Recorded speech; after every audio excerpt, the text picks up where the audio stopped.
سفينة الاسكان النسائية لتحفيظ القرآن.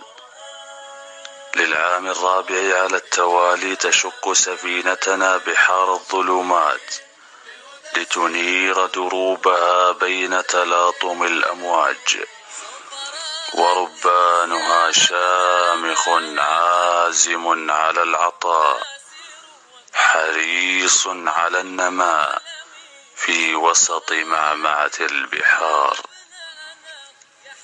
في 4 أعوام نجتمع على مائدة القرآن واستماع لتلاوات من كلام المنان.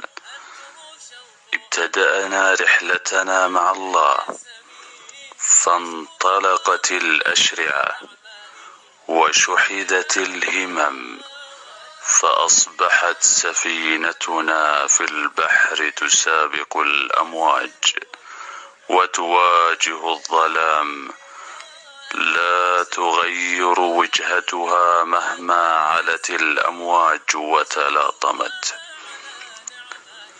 مضى لرحلتنا 4 أعوام وما تحطم جرمها، والركب معنا آمنون تالون لكتاب الله.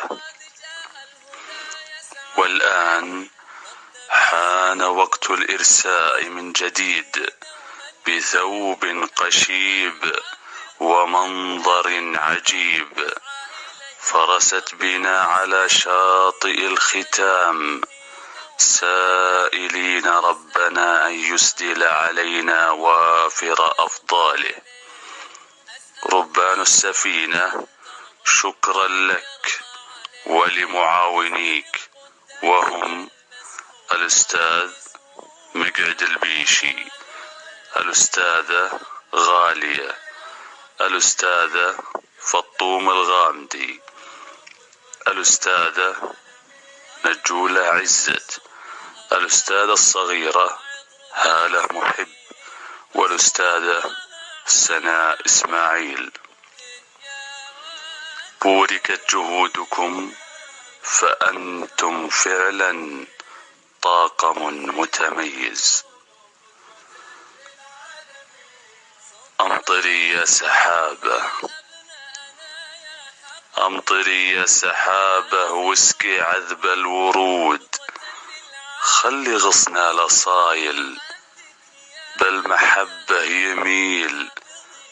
بارك الله